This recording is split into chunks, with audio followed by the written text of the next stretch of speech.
Congratulations, Tavis. Yay, yay!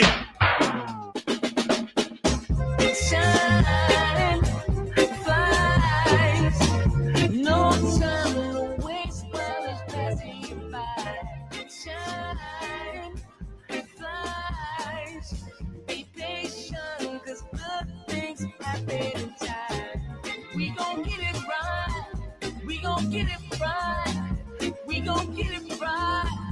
We gon' get it right. Protests and anthems, yes, we chanting. A movement of people, it's like we dancing to the ministry of. It's the energy of, in memory of them that we love. The trinity of the people, the peace, the power, the truth. We speak the power's even louder. We can say it blacker, we can say it prouder. A woman vice president that went to Howard. Now we talk helping black businesses, and our differences is magnificent. Bringing light to the point where the business is. I was told good life is where forgiveness lives. The ascension is to leave what's left behind and feed the seeds for deeds that bless the mind, caress the mind, and question justify. With you and God in time, our best align.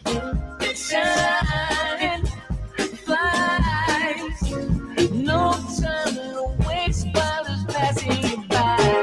Shine, flies, be patient, 'cause good things happen in time. We gon' get it right, we gon' get it right. We gon' get it right. We gon' get it right. How can I be a better father, son, a better grandson, honoring Fannie Lou's and the Fred Hamptons, the Harriets, the chariots that carry us to various areas that marry us to progress. Yeah, we. You are listening to and streaming A More Perfect Union on KBLA Talk 1580. I'm Dr. Nii-Quartelai, your host and White House correspondent right here in sunny LA. Happy Tuesday, everybody. Happy September 2nd, 2025. You're listening to and streaming A More Perfect Union on KBLA Talk 1580. It's an honor and a privilege to be with you. Remember, I'm in touch, and so guess what? You be in touch. Follow me on all the social media platforms at Dr. Nii-Quartelai. Just type in Dr. Nii-Q, DRNIIQ, and boom, I pop right on up.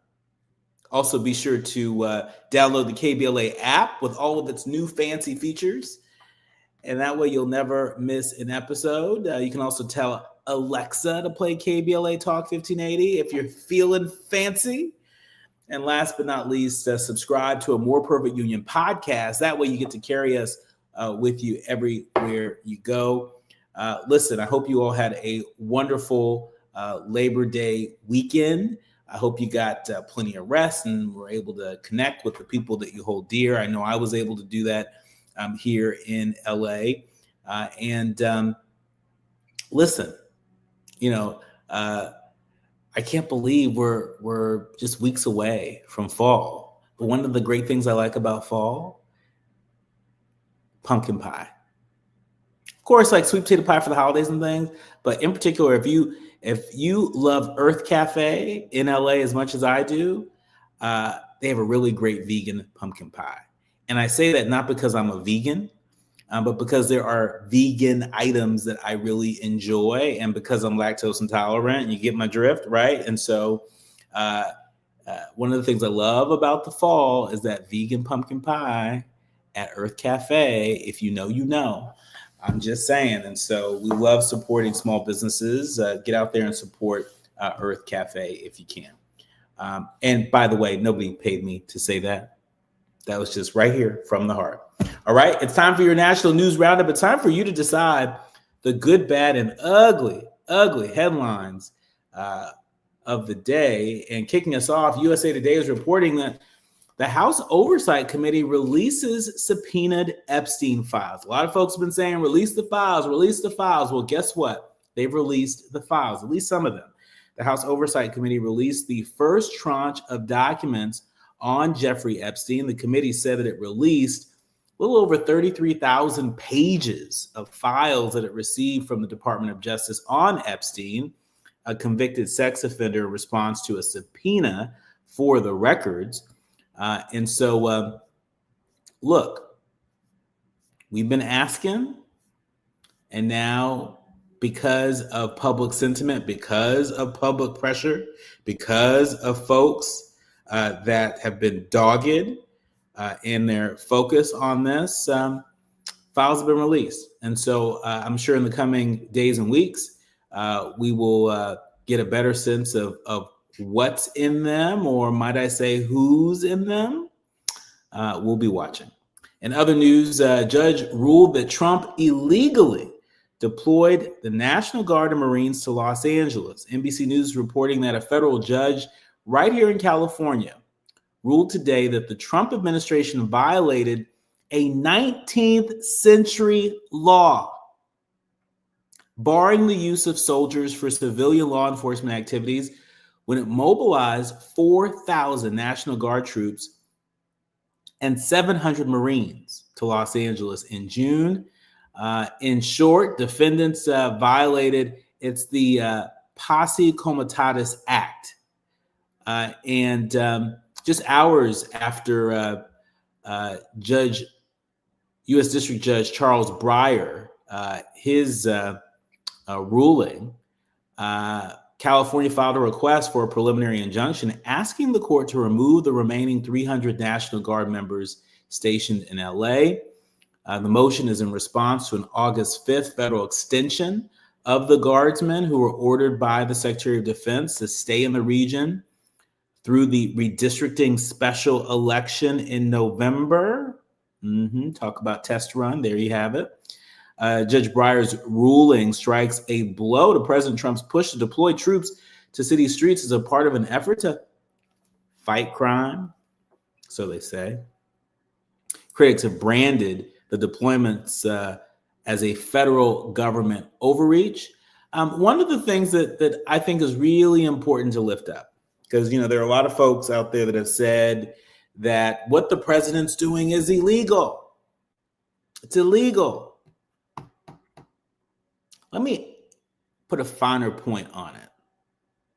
Not only is it illegal, but it has been clear since 1878 that it's illegal. What do I mean by that? I mean that there are reports that the 1878 statute prohibits the president from using the military as a domestic police force without approval from Congress. And so we talk about this Posse Comitatus Act. That's what it's about. And even though the Justice Department is saying that the deployment was necessary to protect federal property and personnel, and that the troops acted within the confines of the Posse Comitatus Act, clearly the U.S. District Judge wasn't buying it. Judge Breyer ordered the Trump administration to stop using military troops in California to, quote, execute the laws, including but not limited to engaging in arrests, apprehensions, searches, seizures, security, patrols, traffic control, crowd control, riot control, evidence collection, interrogation, or acting as informants, unless the situation meets the bar for an exemption to the Posse Comitatus Act. The judge gave the president until September 12th. He has until September 12th to fall in line with this ruling. Earlier today, I had a chance to talk to Mayor Karen Bass of Los Angeles, and was saying, well, what happens if he doesn't adhere to this judgment by September 12th? And right now, the only remedy is the courts. And so we're going to be following this very closely, because really, as goes Los Angeles, as goes the nation on this. And speaking of California, Governor Gavin Newsom has launched a major ad campaign to boost his redistricting push. NBC also reporting that the California governor is launching this aggressive ad campaign to boost his quest to revamp the state's congressional maps in response to Republican maneuvering in Texas. Maneuvering. Now, other people would use different language. They would say gerrymandering. They would say attempt to steal an election.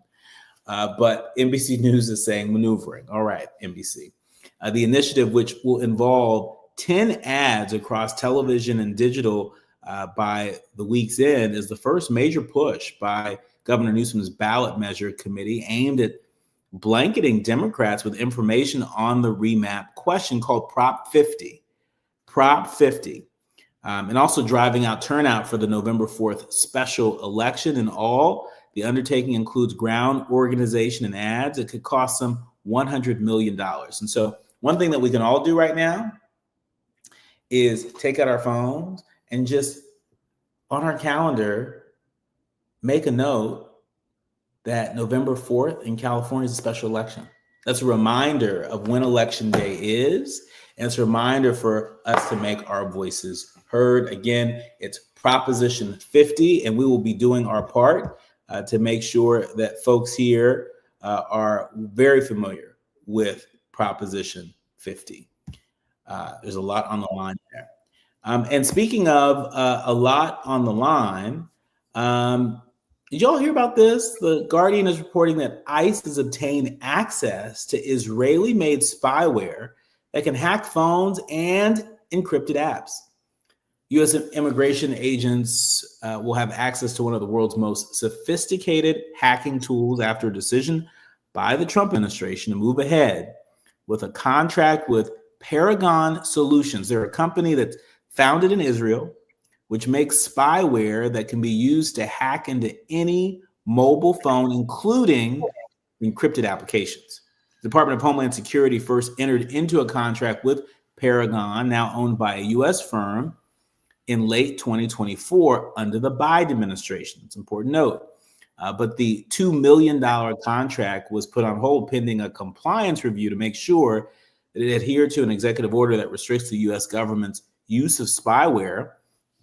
That pause has now been lifted, according to public procurement documents, which list U.S.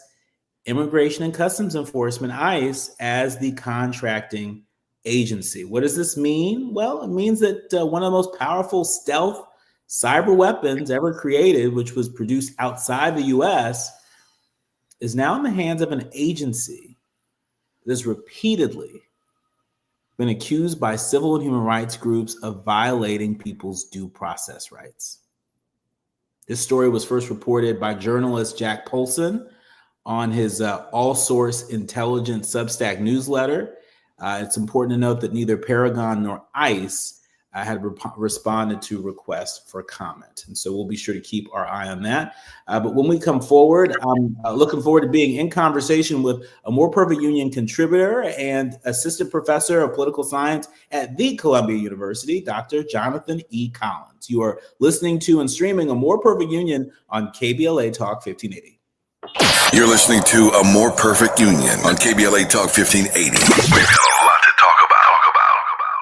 The following is a paid advertisement by Family Vacation Getaways with the purpose of soliciting sales of vacation ownership. For complete details, please visit fvgradio.com. If you want a 100% complimentary stay at a luxury resort in Cancun, airfare not included, then Family Vacation Getaways is your ticket to paradise. See website for complete details. We're giving away 5 days and 4 nights to the first 50 callers who can name an animal that lays eggs and is not a bird. An animal that lays eggs and is not a bird. Do you know it? Call now, 800-868-6431, 800-868-6431. You're also eligible for an exciting bonus vacation to Orlando, Florida for just $498. And don't worry about anything ruining your plans. We can extend your travel up to 18 months. Name an animal that lays eggs and is not a bird, and get a complimentary Cancun resort stay and an optional bonus vacation to Orlando for just $498. What are you waiting for? Call 800-868-6431, 800-868-6431, and give us your answer. The proceeding is not a contest and is a paid advertisement by Family Vacation Getaways and not sponsored by this program or its affiliates. KBLA Talk 1580. We've got a lot to talk about.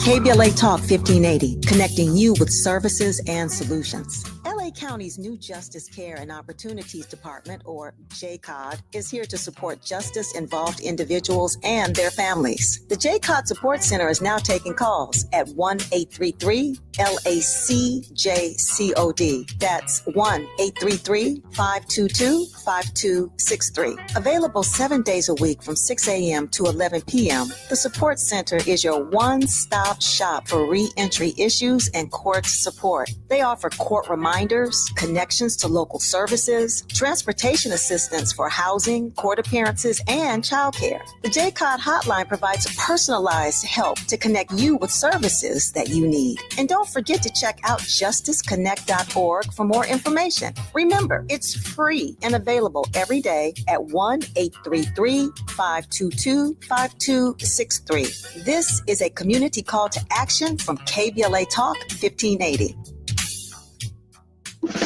Are you ready to be a part of the conversation that will help shape our nation's future? Get ready to join us for the Left Coast Forum, Saturday, October 25th at LA Trade Tech, where progressive voices will come together to tackle the issues that matter most to working families across Los Angeles and beyond. From economic justice to climate action, from healthcare to housing, we're bringing together the brightest minds and most passionate advocates for real solutions and real change. With workshops, 2 major keynote addresses, and a closing reception with great music and good food. It's the Left Coast Forum, where your voice matters and your ideas take action. Saturday, October 25th at LA Trade Tech. Brought to you by KBLA Talk 1580 and the LA Progressive. The future won't wait, and neither should you. Mark your calendar now to be there and be heard. Stay tuned to KBLA Talk 1580 for more details.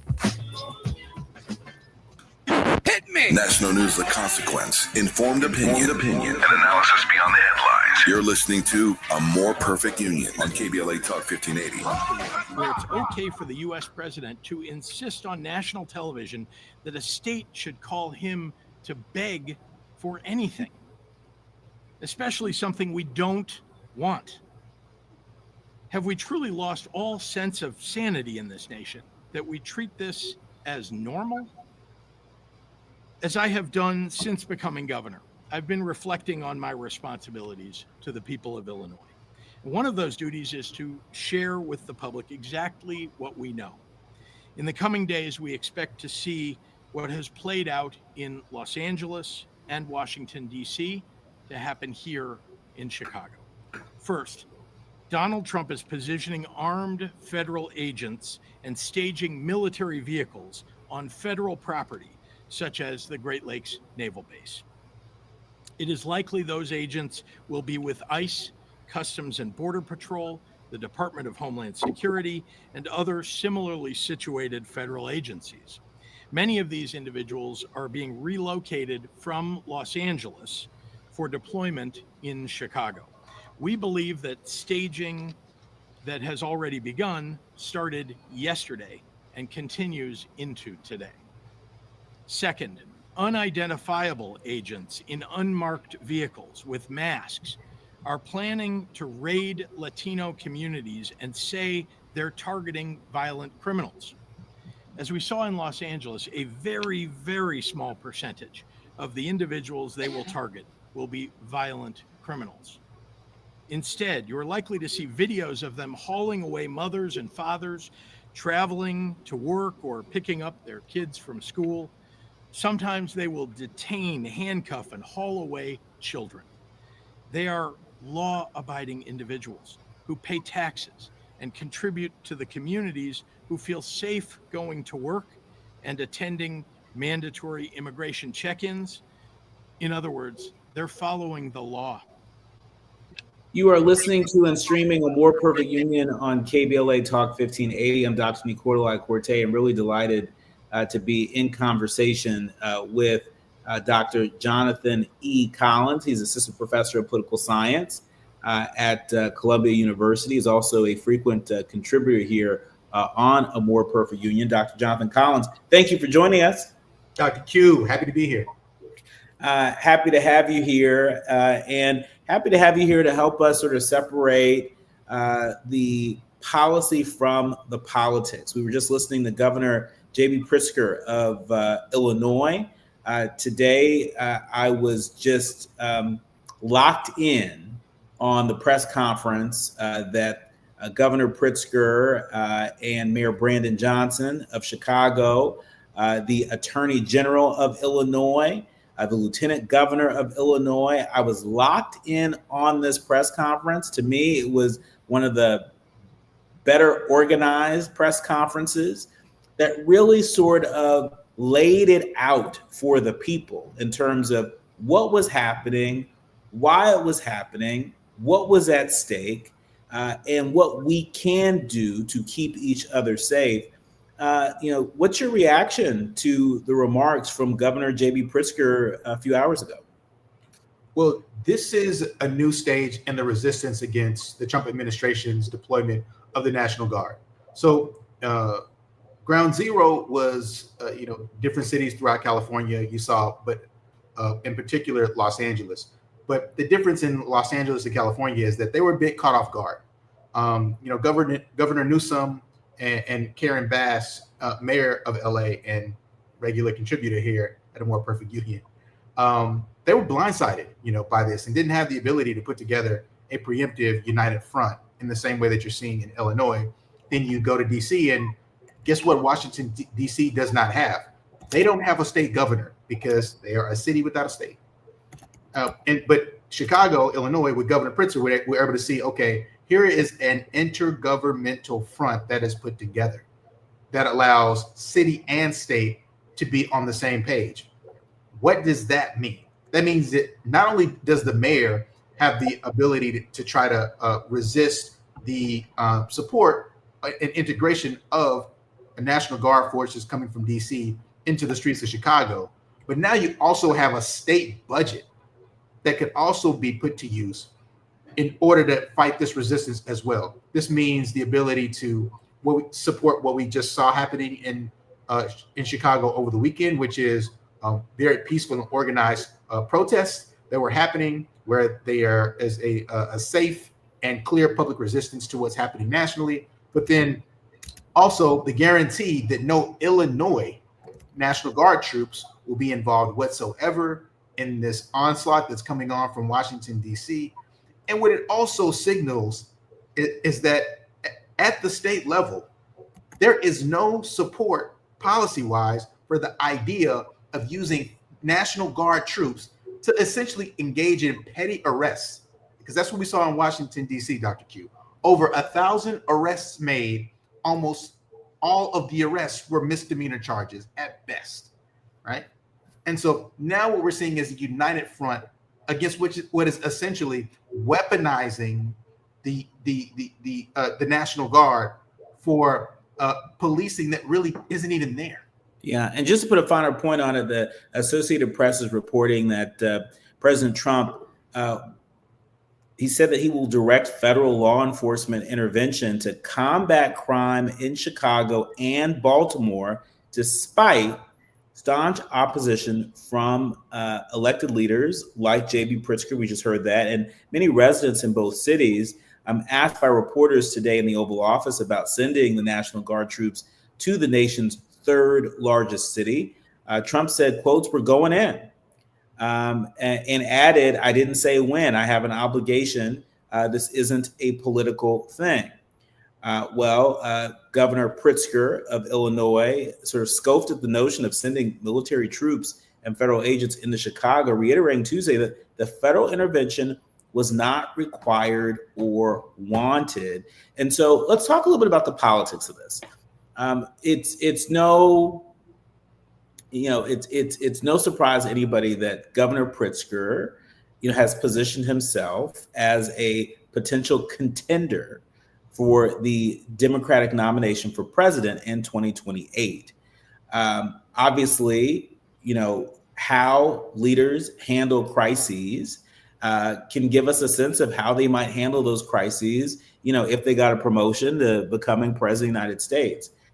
How is Governor Pritzker doing? I certainly saw the stagecraft today of him, at this press conference, feeling and looking in control and in collaboration with the mayor of Chicago, the lieutenant governor of Illinois, the attorney general of Illinois, and I think Cook County local official in Illinois, all of whom were Black. In the 1980s, there was a political phrase that was, I think, pretty crucial to electoral success for local leaders, but especially even in national politics. You think about Governor Dukakis and the Willie Horton ad. Back then, politicians had to be tough on crime, Dr. Q, tough on crime. I think what we're seeing right now is the transition to a new era where, at least for Democratic politicians, they have to show that they are tough on Trump. And that's exactly what we're seeing right now in Illinois. Governor Pritzker showing, I'm going to be tough on Trump.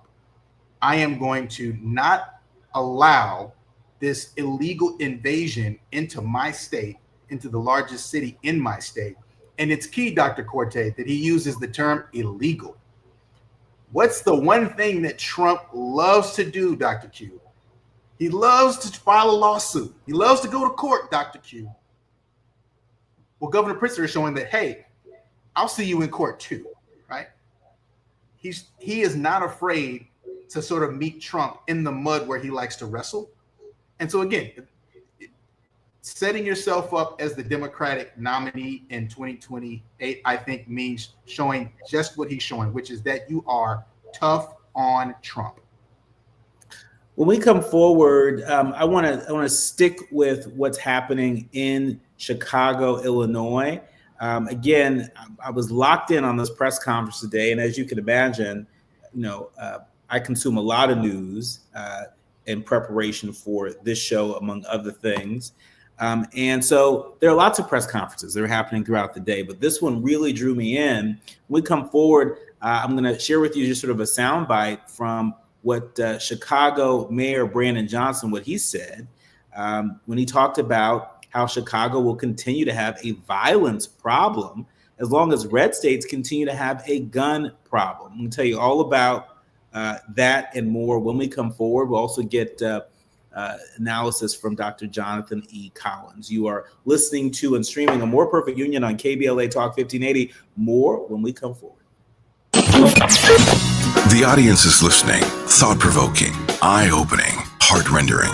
This is where authentic voices meet powerful discussions on culture, community, and change. This is where Black voices matter. He's breaking boundaries, amplifying diverse perspectives, and tackling the issues that matter most to you. You're inside A More Perfect Union with Dr. Nii-Quartelai on KBLA Talk 1580.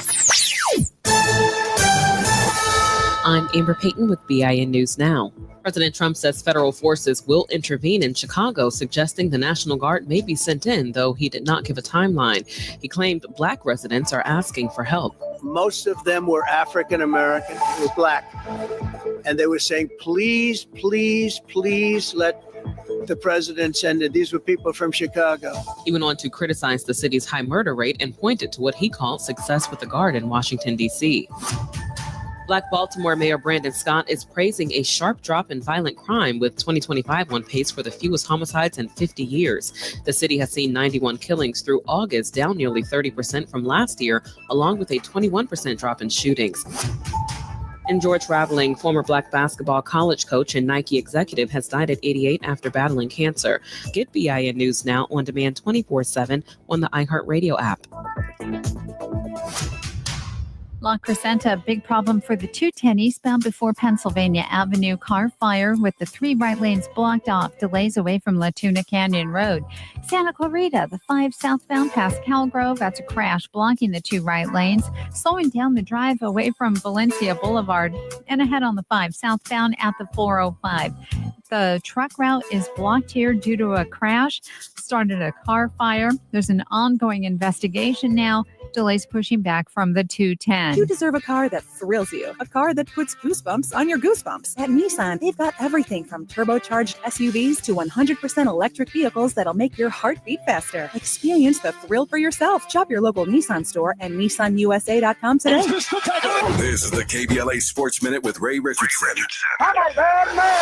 Former USC men's basketball coach George Raveling, the first African-American men's basketball coach in the Pac-10 Conference, and a coach with a very special connection to Dr. Martin Luther King Jr., passed away Tuesday after a battle with cancer. He was 88. The Hall of Fame coach was at USC from 1986 to 1994. He made history in the Pac-10 when Washington State hired him in 1972. Raveling was a 26-year-old assistant coach at Villanova when he was asked to help provide stage security for Dr. King's I Have a Dream speech in D.C. on August 28, 1963. As Dr. King stepped down from the stage after his speech, Raveling asked him if he could have the speech for a souvenir. Without hesitating, Dr. King gave Raveling the papers he wrote the speech on. Raveling held on to the speech for decades, turning down $1 million offers before donating it to the Museum of African American History and Culture in D.C. in 2021. No debates, no speculation, just the info you need. That's your KBLA Sports Minute. I'm Ray Richardson on KBLA Talk 1580. Break out the champagne. Everybody get a glass. Tavis Smiley is now ranked number 16 nationally and the highest rated talk show hosted by an African American on the 2025 Talkers Heavy 100 list of the most important talk radio hosts in the nation. Last year, Tavis ranked number 33 and the year before, number 45. The Tavis Smiley Show has rapidly expanded its national syndication to now include nearly 50 radio stations across the country and counting. Congratulations, Tavis. September is World Alzheimer's Month, a time to shine a light on a public health crisis that deeply impacts Black families. 1 in 5 Black adults ages 70 and older is living with Alzheimer's disease, or AD, and the risk is twice as high compared to white adults. But AD isn't just forgetting a name or losing track of time. Signs of early AD could be repeating questions, missing appointments, or struggling with bills and daily tasks. These things aren't a normal part of aging. Here's the good news. Treatments are available that may help if AD is diagnosed early. If you notice changes in memory or daily routines, whether in yourself or a loved one, don't wait. Early diagnosis and intervention are key to managing AD effectively. To learn more about AD and a potential treatment option, visit treatalsearly.com. That's treatalzearly.com to learn more about the signs and symptoms and a potential treatment option. This message is brought to you by AZI. KBLA Talk 1580. We've got a lot to talk about. KBLA Talk 1580, connecting you with services and solutions. If you need help getting your resume in order, finding job training, or landing a job, we've got 3 great options for you. First, the City of Los Angeles has WorkSource centers across the area offering free job support. The California Workforce Development Board can help you with everything from GED prep to vocational training at no cost to you. On the federal level, the Department of Labor's American Job Centers offer a full range of services for job seekers and businesses alike. Visit careeronestop.org, or for more info, just call California's Help Center or visit cwdb.ca.gov or call 916-657-1440. For the City of Los Angeles programs, go to ewd.lacity.gov or call 213-744-7300. All these services are free to help you get your next job. This is a community call to action from KBLA Talk 1580. Now back to building a more perfect union on KBLA Talk 1580. We need the federal government to stop the endless flow of guns into our state and into our city.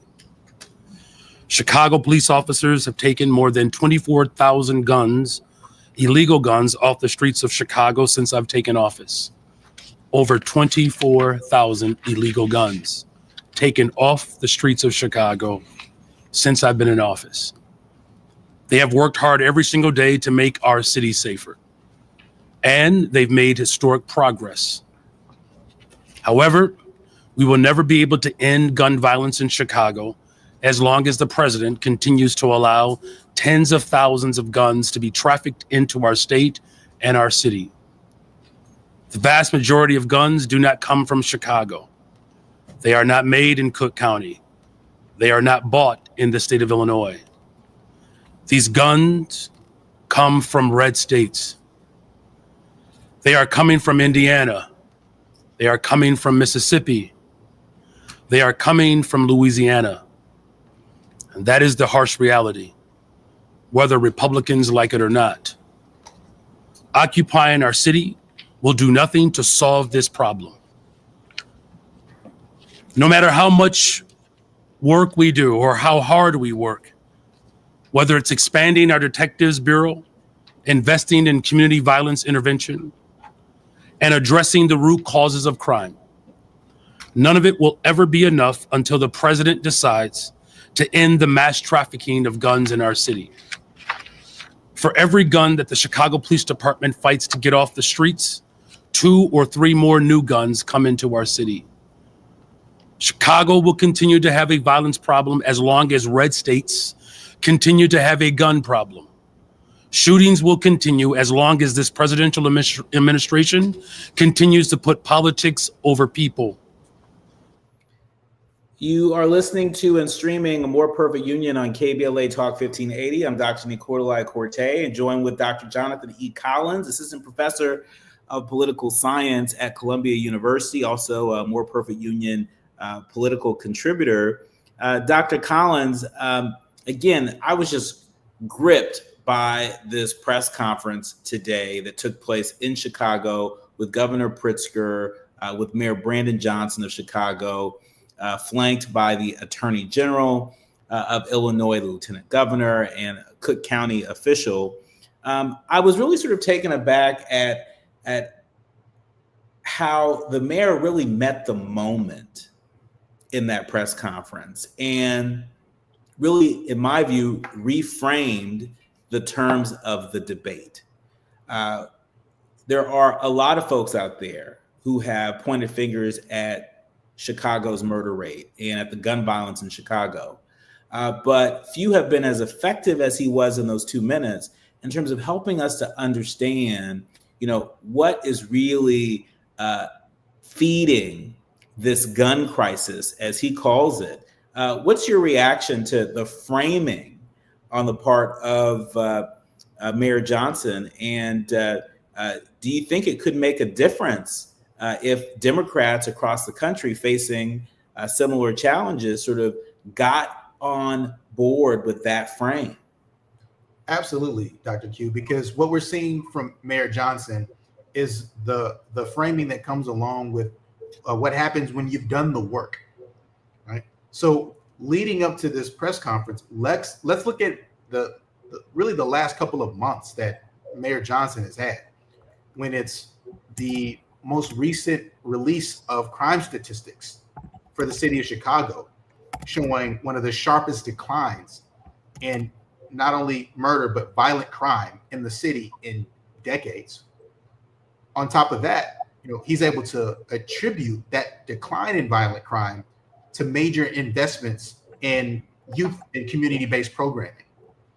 So he's telling us, leading up to this press conference, that I can speak to this problem because I'm in the trenches. Essentially, I'm solving the problem, right? I've cracked the code. I've come up with the formula that actually gets us on the other side of this. And so now, having cracked the code, he's looking back and he's saying, well, where does this problem even come from? If youth programs and community building and community investment can help get rid of some of the negative effects of all the guns that are being flooded in the Chicago streets, where are these guns coming from? And so now he's speaking to this with a sense of authority, but it's empirically vindicated, right? And so if you look at one of the most recent reports that comes from the Bureau of Alcohol, Tobacco, Firearms, and Explosives, they have a really interesting report that came out in 2024 where they're basically providing numbers that attach to what he's saying here, which is that when of all the illegal guns that get recovered across the U.S., the majority of those guns trace back to 4 of 5 red states, right? It's Florida, it's Mississippi, it's Alabama, Louisiana, and then California is the only blue state in the top 5, right? So these are the states where we're finding the most illegal firearms. And guess where those firearms are being discovered? In large blue states, with Chicago ranking at the top of the list of cities where police are finding illegal firearms, right? So the data tracks exactly with what he's saying, and what he's saying comes again on the heels of having done the work. Yeah, I mean, it was very apparent to me, and I thought very effective. It was so effective, I had to drop it into one of my group chats to remind folks, that this brother in Chicago really understands very clearly what his city is up against. And is basically saying, hey, Mr. President, if you're looking for something to do, fund ATF. If you're looking for something to do, why don't you influence these red state governors to get about the business of ending the trafficking of these illegal guns into states like Illinois and communities like Chicago? Right. There's a clear policy solution here. Invest in the types of programs that Mayor Johnson has been investing in the city of Chicago that's led to the crime reduction. Don't send in the National Guard to essentially cook the crime stats. Because you know what happens when you send in police looking for crime? Crime rates go up, Dr. Q. Mm-hmm. That's exactly right. So he's pointing out policy failures that the Trump administration is literally shoving into our large cities. Mm-hmm. And if we don't see more leadership like what we're seeing from Mayor Johnson, then this Trump strategy is going to be effective. So I do hope more leaders follow this blueprint. Yeah. I mean, he made no qualms about it. He was very clear. We don't have an immigration problem. We have a gun problem. And this is why we have a gun problem. And so we're going to stay on the case there because it is one of the leading causes of death. One of the leading causes of death for children in this country. It's one of the leading causes of death for Black folks in this country, gun violence, right? And so this is an issue that we should be speaking up about inside and outside the halls of power. Another issue that is impacting us is housing, affordable housing. And there are reports from Time and other outlets that President Trump may declare a national housing emergency. President Trump may declare this national housing emergency as soon as this fall. The move would tee up housing affordability as a key issue ahead of the 2026 midterm elections, which some say appears to be on the mind of the Trump administration as this redistricting fight plays out in several states. It would be the first national emergency related to housing declared since the collapse of the housing bubble back in 2008. Dr. Collins, talk to us about the politics of this, the politics of the president issuing not an executive order, but a national housing emergency. You should know that before we came on air, I had a chance to talk to Mayor Bass of LA, and I put this question to her and asked her, okay, if he's declaring this national housing emergency, we know that she's made housing, and particularly housing the unhoused, a signature issue of her tenure as mayor. I said, what would you want to see from the president in a national housing emergency declaration? And she said, money for first-time home buyers. She talked about how there is so much red tape in place that makes housing sort of less affordable. And so removing the red tape, addressing homelessness prevention, akin to some of the work that's afoot in LA, helping folks that are facing eviction. That's sort of the last step before people become unhoused, folks getting evicted. She talked about opening up federal lands to provide housing and strengthening and redoing public housing, adding air conditioning, for example. So those were some of the things that Mayor Bass rattled off in response to my question to her this afternoon. But talk to us about the politics of this. Is this potentially a reframing of this political cycle for Democrats if the president moves forward in doing this? Yeah, this is a great opportunity for Democrats because the housing crisis issue is most impactful in our large urban cities that tend to be Democratic supported. So where do we find the housing crisis rearing its ugly head the worst? It's where you are right now, Dr. Q, in Los Angeles, California. It's where I am right now in New York City, New York. It's Washington, D.C. It's San Francisco, California. It's Chicago, Illinois. These are the places that struggle with affordability. And the issue has been that it's only a Democratic issue. So we only hear debates about housing policy pop up in mayoral elections in these urban cities. And so guess what? Those Republican governors and the Republican federal leaders in Congress and Republican presidents, they've gone scot-free. They haven't had to say anything about this housing crisis that is essentially hurting the other side. In fact, one of the only things that we've even seen consistent policy behavior from Trump in his first administration to now is making reduction cuts to HUD. So he's been consistent in one thing, in that he doesn't believe that we need to be investing in expanding access to housing. The only difference from the 2016 version of Trump to the 2024 version of Trump is that he's even more aggressive. So the affordability plan that President Biden had put in place to try to address historical segregation, guess what President Trump did? Cut it immediately. Guess what he has on the table for his upcoming budget in 2026? Over 40% spending reduction proposed to the Department of Housing and Urban Development. Right?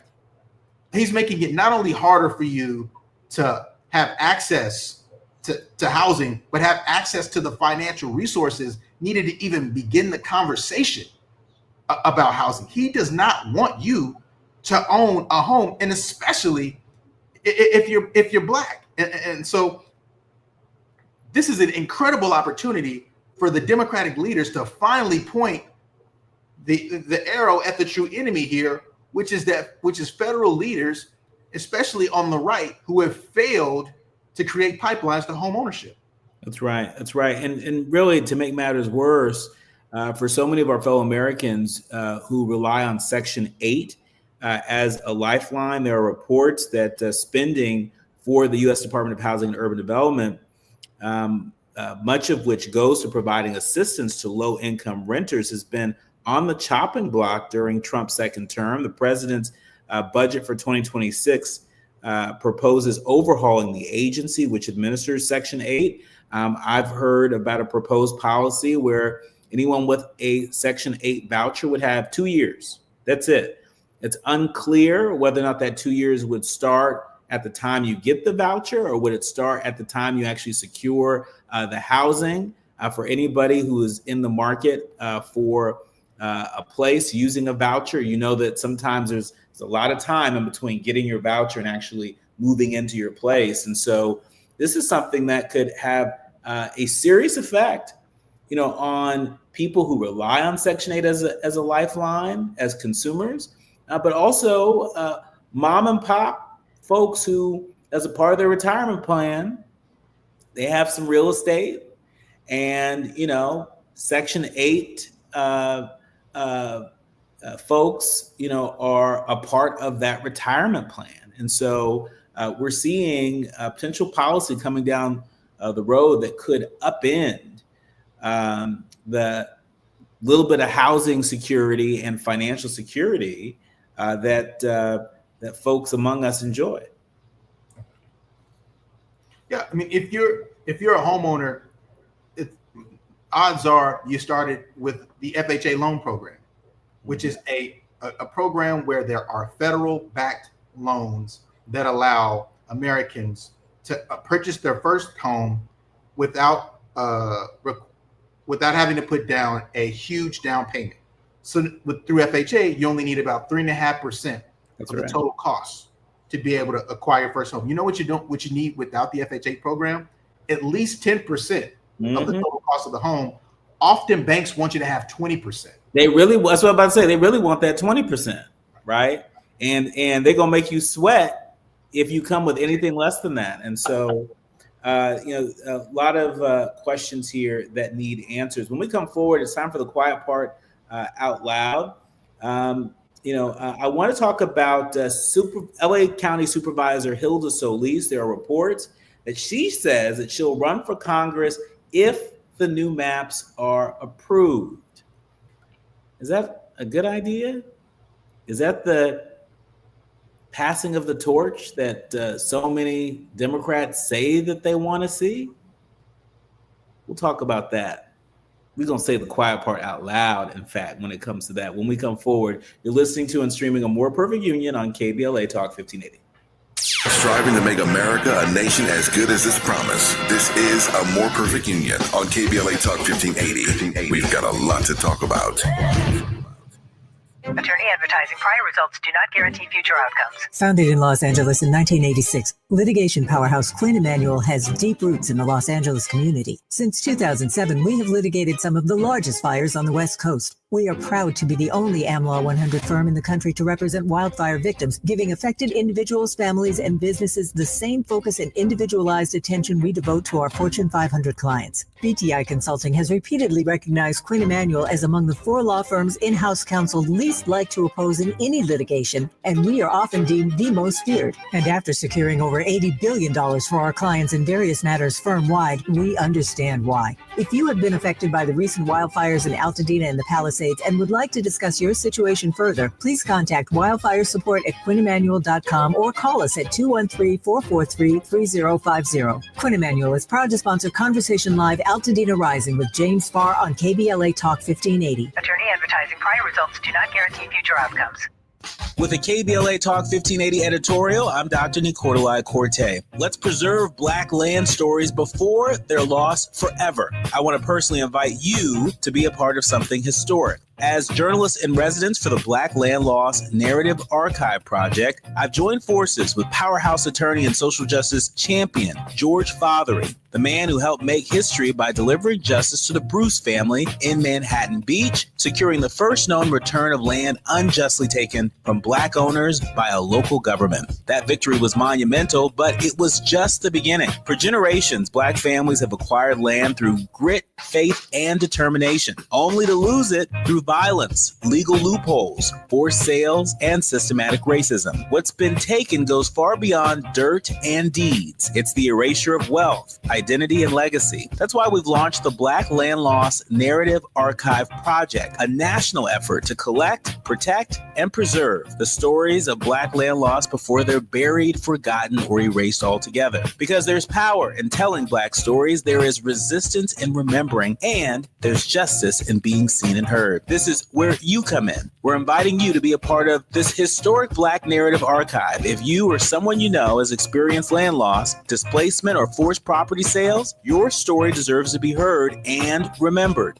Your story belongs in this archive. Your truth matters not just to your family, but to our collective future. Visit blacklandlost.org today. Fill out our simple intake form and add your voice to the National Archive of Remembrance, Resilience, and Reckoning. Let's make these stories live on, not in whispers, but on the record. With a KBLA Talk 1580 editorial, I'm Dr. Nii-Quartelai, and as always, we welcome your feedback.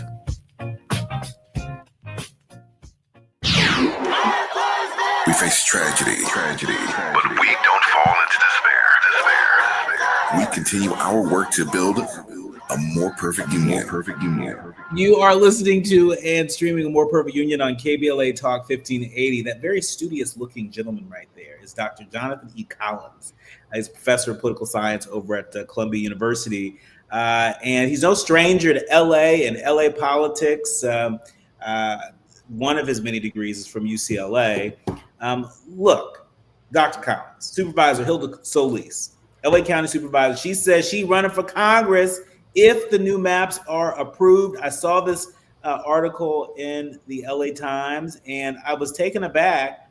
The former Secretary of Labor, who is 67 years old, who previously served in Congress and the State House before becoming county supervisor, says that she's going to run. She's going to run once the maps are approved. She's been endorsed already by 5 sitting members of Congress, LA Mayor Karen Bass and civil rights leader Dolores Huerta. Is this the change that Democrats say they want to see? This was a complicated one because on the surface, Supervisor Solis has a wealth of experience, and also she has a very important American story. Daughter of immigrant parents, Mexican immigrant parents who worked their way up, and what she's meant for the Latino community. I think in Los Angeles has been very important. At the same time, she's been involved in some sticky situations where you wonder if she has a politics of, say, pay to play. And especially, what she was accused of being involved with when it came to the inappropriate sort of procurement of campaign funds for the Obama administration or for the Obama campaign in 2012. And, the idea that was used to parlay into the position that she ultimately secured as, I think, Secretary of Labor. And so you want to fight, you want to fight fire with fire in a way where you're responding to what's happening in Texas. So, in Texas, the redistricting effort is likely going to land in 5 or 6 additional congressional seats in red areas, and California is trying to counteract that. And I do agree with Assemblymember Isaac Bryan, who had the quote he went viral for, when they go low, we squabble up. And so I'm in on that concept. Is opening the door for someone like Solis the ideal situation? I'm a bit unsure. What say you, Dr. Q? Well, look, former Obama administration staffer T.J. Adams Faulkner has also filed paperwork. We know that Linda Sanchez intends to run for the seat. And so my whole thing is, the supervisor has a lot of experience that could be very helpful for Democrats right now. She would not be coming into Congress not knowing where things are, how it works. But just a reminder that right now, I think about 25 or 27 of the 30 oldest members of Congress are Democrats. At some point, that's not going to work out so well for people who believe in what the Democratic Party believes in. We'll have to leave it there. My thanks to Dr. Jonathan E. Collins, professor of political science at the Columbia University. I always enjoy chatting with you. Oh, this is fun. Leaders, learners, and listeners, it's been a pleasure. See you in a couple weeks. I got my substitute right here. Clearly. Ready to lead the class. Let me know. I appreciate you. You're listening to and streaming A More Perfect Union on KBLA Talk 1580. More when we come forward. KBLA 1580 Santa Monica. I'm Amber Payton with BIN News Now. President Trump is dismissing online rumors about his death after being out of sight over the holiday weekend. He says he was surprised by the chatter, noting it had only been 2 days since his last press event, and criticized former President Biden for going months without one. No, I was very active over the weekend. They also knew I went out to visit some people at the club that I own. Trump was diagnosed in July with chronic venous insufficiency, a mild condition common in people over 70. ICE agents could arrive in Chicago as soon as today, with Naval Station Great Lakes reportedly serving as their base. Black Mayor Brandon Johnson pushed back at a Labor Day rally where hundreds carried signs blasting President Trump. And Black American Coco Gauff is out of the U.S. Open after a straight sets loss to Naomi Osaka 6-3 to 6-2. It was a rematch of their 2019 Open meeting, which Osaka also won in straight sets. Get BIN News Now on demand 24/7 on the iHeartRadio app. La Crescenta, big problem for